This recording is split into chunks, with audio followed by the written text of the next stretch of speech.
Let's start off the new year with what can help your melasma the most, which is sunscreen. In today's video, I'm going to talk about signs to look for when you need to toss out the old and bring in the new. This video is full of great information. Please keep watching.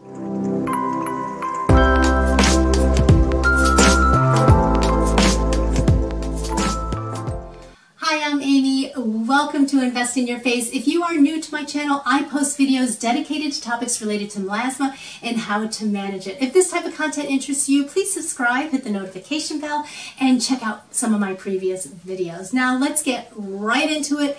The last thing you want is to go through all the painstaking measures to apply and reapply sunscreen every 2 hours to manage your melasma, only to find out, or worse, not even be aware that your sunscreen is not doing its job. Here are 4 things to look for, tips and mistakes to avoid. First up, using sunscreen past the expiration date. A clear reason to toss that sunscreen out because it will start to lose its efficacy. The FDA regulates sunscreens and requires sunscreens to continue at its intended and stated strength or purpose for at least 3 years from the time it is manufactured. So check your sunscreens. Sometimes the date is on that crimped part of the tube right at the top, which can sometimes be difficult to read. Now the date on the packaging is usually easier to read. Now some do not have an expiration date clearly marked, so if this is the case, you could write the date of purchase on the bottle or tube, but remember, there's no way to know how long it has been since the manufacture date and where along that shelf life that you purchased it for you to know when to stop using it. So to be on the safe side, purchase with confidence, so to speak, and stick with the ones that have an expiration date. Now with this in mind, I love a good find at stores like TJ Maxx and Marshalls. I know you know what I'm talking about.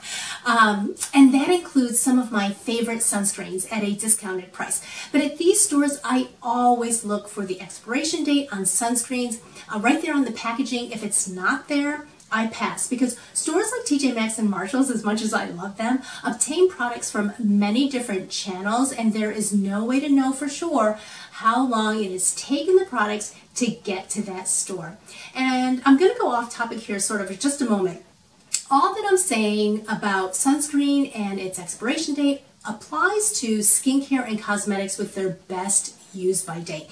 And this can be important in regards to melasma because when products break down or formulations are not as they were intended, it could lead to skin irritation, which is a trigger for melasma. Now, I'm excited about a recent find that I will link in the description box, and it is a great site that allows you to determine the date of manufacture of products by most brands of cosmetics using the lot number or batch number on the packaging. Now, with the help of this website, I have thrown out many products of skincare, cosmetics to kick off the new year, so kind of bittersweet. Next, here's a mistake to avoid that can lead to sunscreen losing its efficacy before that expiration date. And it's going to sound a lot like the triggers for melasma to avoid, and that is to keep your sunscreen out of the sun or exposed to extreme heat. The heat causes the active ingredients to break down. So if you are outdoors, like at the beach or poolside, I recommend to keep it covered with a towel or leave it in the shade. Or better yet, put it in a small insulated bag. Also, do not keep it in your car. This is a common mistake because it's so handy to have it in your car for reapplying. But keep in mind, temperatures in a parked car can increase by 40 degrees Fahrenheit on average over the course of an hour just from the sun. And on the flip side of that, the same applies for not keeping your sunscreen in a car during cold temperatures. Sunscreens left in cold or freezing temperatures can also break down the actives and will need to be tossed. Another sign to look for, if your sunscreen comes out watery or you notice a change in color, then it should be tossed. It's a sign that the actives have separated or the SPF wasn't formulated properly, or for whatever reason, you got a bad batch. Now here's one of my go-to sunscreens. It is well before the expiration date and it has separated. Now let me show you, it's kind of gross. Now if I give it a good shake and massage the tube, it will come out looking fine. But when sunscreen breaks down, like I said, it is no longer effective and could potentially be irritating to the skin. Needless to say, I stopped using this immediately, but I hung on to it just to show you. So now, yep, it's getting tossed. And lastly, I'm going to wrap this up by saying, make sure not to go overboard with stocking up. I speak from experience with this. I am always trying new sunscreens, and I like to pick up my favorites when they go on sale.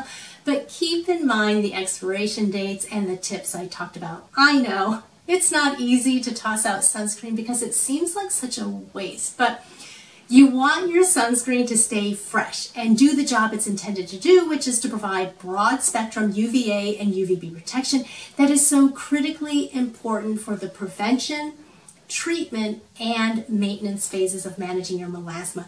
This year I am going to be more careful about how much I purchase because when used properly, sunscreen should be all used up well before that expiration date. Well, I hope you found this information helpful because this channel is all about ways to help you manage your melasma. Please give this video a thumbs up, comment, and share. It helps to grow my channel. And please watch my previous and future videos for some of my favorite sunscreens. I'm going to be posting a video soon about my new favorite CC cream. Also, everything in this video, please keep in mind, applies to sunscreen in general, not just for managing melasma.